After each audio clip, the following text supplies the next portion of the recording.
Avec nous en ligne, Foniemi, il est directeur général du Centre de recherche action sur les relations raciales. Comment ça va, Foniemi? Très occupé, mais ça va bien. Ça va bien. Ouais. Il y a une bonne nouvelle, c'est que la Cour d'appel maintient le jugement interdisant les interceptions routières sans motif. Foniemi, c'est quelque chose.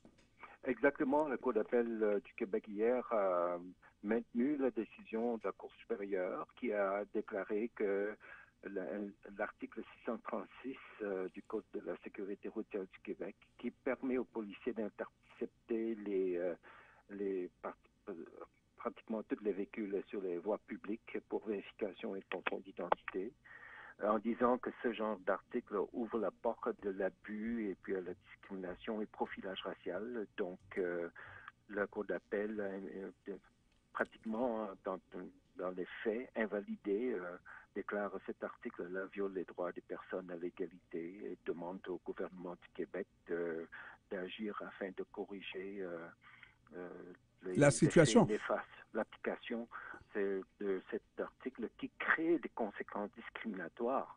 Il faut souligner que l'article 636 tel quel n'a aucune intention discriminatoire, mais dans les faits, à cause de son application Hmm. souvent arbitraire, abusive, visant les chauffeurs, des conducteurs noirs, et c'est pour ça que la Cour constate qu'il y a des effets discriminatoires dans la manière dont cette disposition est appliquée.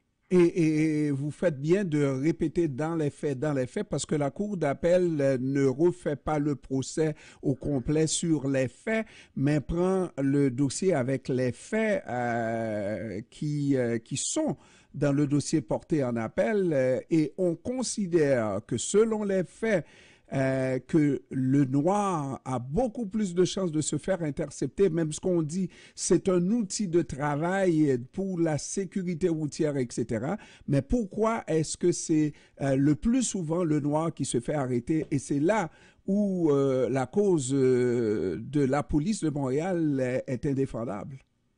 Exactement, je crois que c'est un développement très important, mais il faut souligner que c'est une décision, bien que la décision soit unanime de la Cour d'appel, mais il semble que le gouvernement du Québec va encore porter la décision jusqu'à la Cour suprême afin de régler une fois pour toutes cette question et d'avoir peut-être une clarification beaucoup plus claire de la Cour suprême par rapport au pouvoir policier, parce que le gouvernement du Québec semble tenir beaucoup au pouvoir policier de pouvoir intercepter tout véhicule en vertu du code de sécurité routière, et ce, au nom de la sécurité. Donc, qu'il faut, je crois Et, que et, et, dans 30 jours, on va savoir si le gouvernement du Québec va aller, mais je pense qu'on va, le gouvernement du Québec va aller en appel. Et du côté de Québec, on estime que c'est un outil, oui, essentiel pour permettre aux policiers de faire leur travail, alors qu'on préfère accuser l'organisation policière, en tout cas le SPVM, n'est-ce pas, d'avoir détourné, contourné la loi, mais que la loi serait bonne et ne serait pas préjudiciable. N'était-ce le fait que les policiers aient détourné le sens de la loi? Ben, il y a cet élément-là aussi, mais vous savez que là, on n'est pas souvent, quand on parle de discrimination, ce n'est plus nécessaire qu'on appelle de chercher l'intention ou de faire procès l'intention de l'auteur de l'acte qui produit des conséquences discriminatoires. Et c'est pour ça qu'il faut regarder toujours la discrimination, que ce soit raciale ou basée sur le sexe ou d'autres motifs, en termes d'effets ou en termes de conséquences, un acte produit auprès d'une personne, disons, de membre d'une minorité ou d'un groupe protégé par les chartes des droits.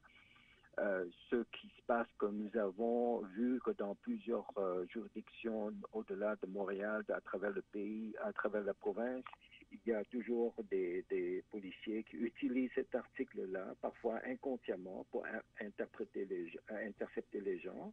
Et on appelle ça parfois, il y a des biais inconscients qui fait de sorte que on intercepte beaucoup plus de personnes noires, et je pense que nous avons tellement de cas dans les autres municipalités où c'est toujours cette même disposition qui est utilisée pour des fins non discriminatoires discriminatoires, mais dans les faits, ça crée des effets discriminatoires. Et c'est ça qui est complexe et c'était très important que la Cour d'appel réitère encore cette notion de discrimination basée sur les effets et des conséquences discriminatoires.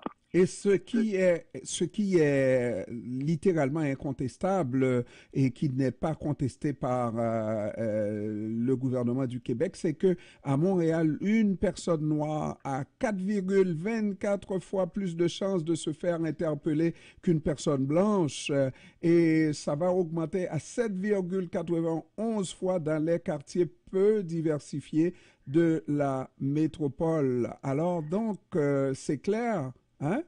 Ben, on parle d'interception des voitures et puis d'interpellation des piétons. Ouais. Je crois que la même chose, que de toute façon, de manière générale, on peut dire qu'il y a un nombre disproportionnellement élevé de personnes noires et arabes et latinos et aussi autochtones qui se font interpeller, surtout dans la rue, ou au niveau des conducteurs, c'est surtout les conducteurs noirs qui se font interpeller. Et je crois que année après année, on voit de plus en plus de décisions de toutes sortes de tribunaux qui confirment ce phénomène. Maintenant, il y a un autre phénomène aussi que nous, au CRAR, on n'est pas en train de contester, et on l'a fait de plus en plus. Hier, on a fait une sortie publique là-dessus, c'est que souvent, on interpelle les conducteurs noirs qui conduisent des voitures enregistrées au nom d'une femme, qui peut être leur mère, qui peut être leur épouse. Et on est en train de dire aussi, ça, c'est une interception de voiture à motif discriminatoire, parce que cette forme de discrimination est fondée sur le genre ou le sexe. Ouais. Vous voyez, et ça, c'est une autre façon aussi de rendre la vie difficile pour les conducteurs noirs de voitures, dans ce cas-ci, qui pourraient appartenir à leur mère, leur sœur ou leur épouse. Et c'est comme s'il y a toujours toutes sortes de façons d'intercepter les gens quand ils conduisent. Donc, il faut trouver des moyens pour réduire tous ces risques et ces pratiques discriminatoires. De toute façon, ce jugement-là qui est en appel aujourd'hui, qui était le jugement de la Cour supérieure, va rester un jugement historique parce que c'est le premier à reconnaître à ce niveau-là, je ne parle pas de cour municipale, là, oui, la question du profilage racial. Et en plus de ça, il faut souligner que c'est une décision unanime ouais. des trois juges.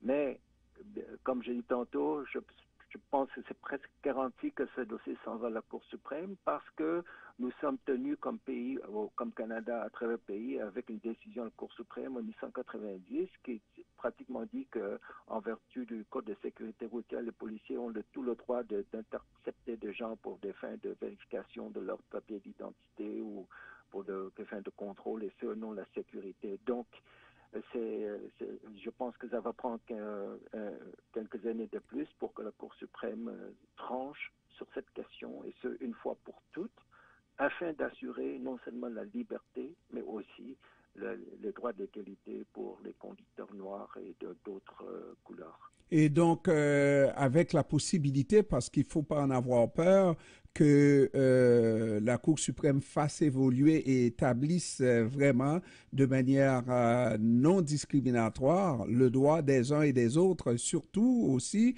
que l'expression profilage racial a un autre sens aujourd'hui. Je pense que ça, en tout cas moi, j'ai bon espoir que ça va aller dans le même sens. Mm-hmm. Donc, il faut continuer. Vous savez, ça, c'est au niveau de la loi, au niveau de pratique, au niveau aussi de la mentalité, que ce soit policière ou judiciaire. Je crois qu'il faut changer au niveau des réalités quotidiennes dans la rue. Alors, il faut continuer les batailles. Un dossier à la fois, une plainte à la fois, un conducteur à la fois, et puis il faut nécessairement que les conducteurs qui se font interpeller, intercepter dans leur véhicule, même à pied dans les rues, je crois qu'il faut toujours se poser des questions et puis après ça porter plainte.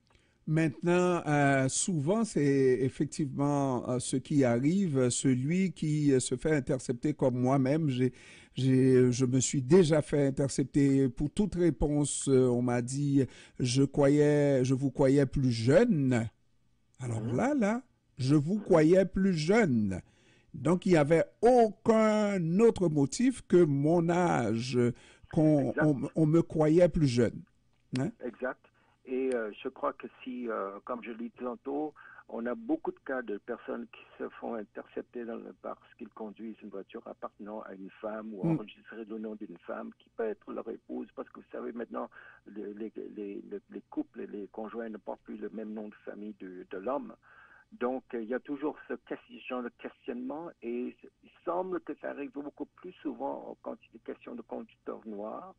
Donc, ce n'est pas une interprétation ou une interception aléatoire d'un conducteur, mais c'est une interception d'une voiture en fonction du sexe du conducteur qui est différent du sexe de la personne à qui la voiture est enregistrée. Et ça, de plus en plus, on veut contester que ça se forme une discrimination fondée sur le sexe. Et surtout, lorsqu'il n'y a aucune plainte à l'effet qu'une voiture a été volée, que cette voiture-là a Exactement, été ouais. volée. Ce qu'on appelle sans motif valable. Sans motif valable. Ouais, exactement. C'est complexe, mais disons, luttons contre une chose à la fois, mais on faut continuer et puis on espère qu'éventuellement les tribunaux vont déclarer que ce genre d'interception basée sur le sexe est une forme de discrimination fondée sur le sexe, donc illégale et inconstitutionnelle. Foniemi, directeur général du Centre de recherche action sur les relations raciales, le CRAR. Je vous remercie, Faux, d'avoir pris du temps pour nous cet après-midi. D'accord. C'est moi qui vous remercie. Okay. Au Bonne revoir. journée. Bonne Au journée, revoir. au revoir.